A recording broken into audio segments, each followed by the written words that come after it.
المهم الإخوان حنا غادي إن شاء الله غادي نشوفوا البلان هاد النهار هذا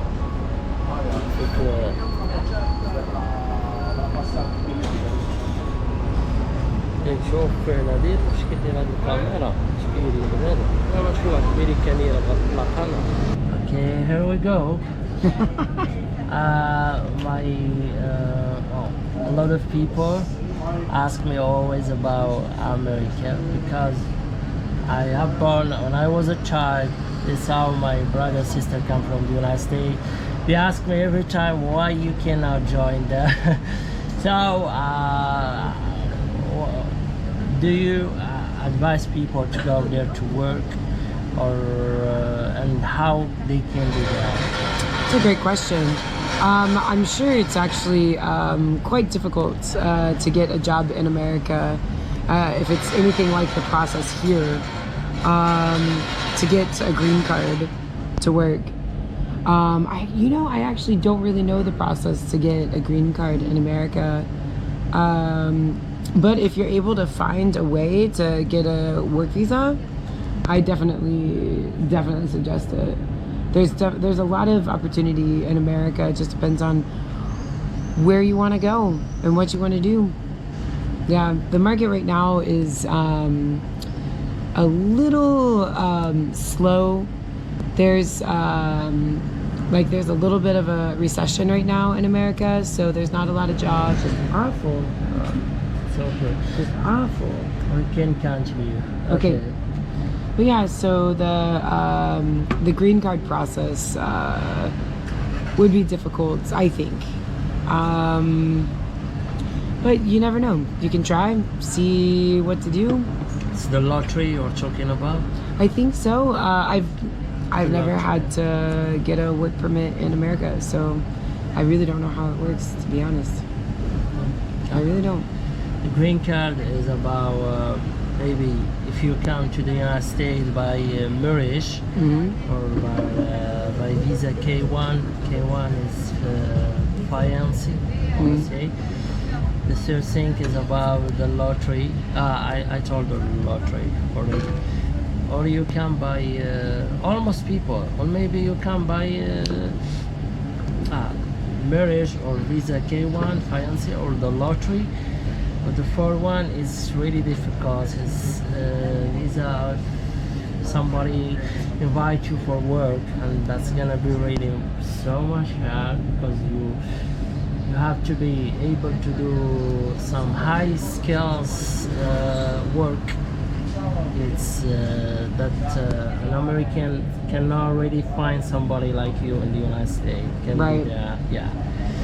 So yeah, you have to be exceptional to be invited like that. Yeah. And accept all this. For example, my person, I have a family as well. I know in the United States. He's coming. He's just breaking in. If you wanna say, what do you wanna say?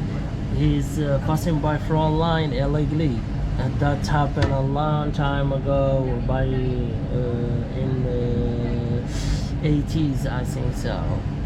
80s, yeah, 80s was long. He suffered, and that's really hard. For that reason, I told people don't do that. Yeah. So for you. Maybe you find life here better than there, maybe. Well, it's hard to say. I love my life here. I feel like I can be more of myself here. Maybe it's also because I don't have a lot of the language, and so I'm still learning the language, and it's a challenge for me. I really like being able to be challenged, but I feel like I can be myself more here than America. But I don't know. It's good to be like around my family. I like having my family in America, but life is just different here, especially in Marseille. Marseille is just slow. And you've got the beach and you've got the mountains, and it's just beautiful. Beautiful here. There's other beautiful places in America, but in my experience, in my opinion, as well, I see people doesn't consider life, doesn't know the value of life just when they travel. right. Because all of them, I'm talking about people doing video for them. They don't know that. They don't know that. They said, "Oh, it's okay. Have a good life. You are living Right. abroad."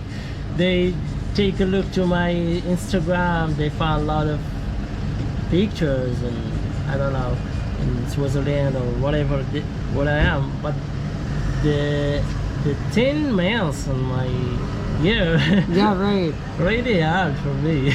I wake up morning and then I have to work out, and then maybe I have a travel problem time to take my money to, sometimes people here, it's really hard to convince them that you are already 100% you did your work.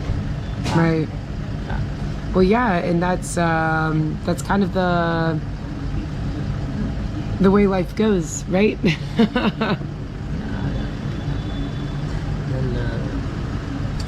Hold on, you got a mosquito. You told me you have been in Ohio City. Exactly, you're from Ohio City? I'm from Ohio State. I was born in Hawaii, and then raised in Virginia Beach, and then moved to Evansville, Indiana, and then after I was in Cincinnati, Ohio. Ohio. Yeah, Cincinnati is I think the third largest city in Ohio. It's a beautiful city. It's on the river, and it touches the border of Indiana and Kentucky. It's a beautiful place. Kentucky Fried Chicken. I know. Everyone knows Kentucky Fried Chicken. Yeah. What the hell? Where? Okay, the last question. Sure. The last question here. In fact, how do you find the communication with people from abroad here?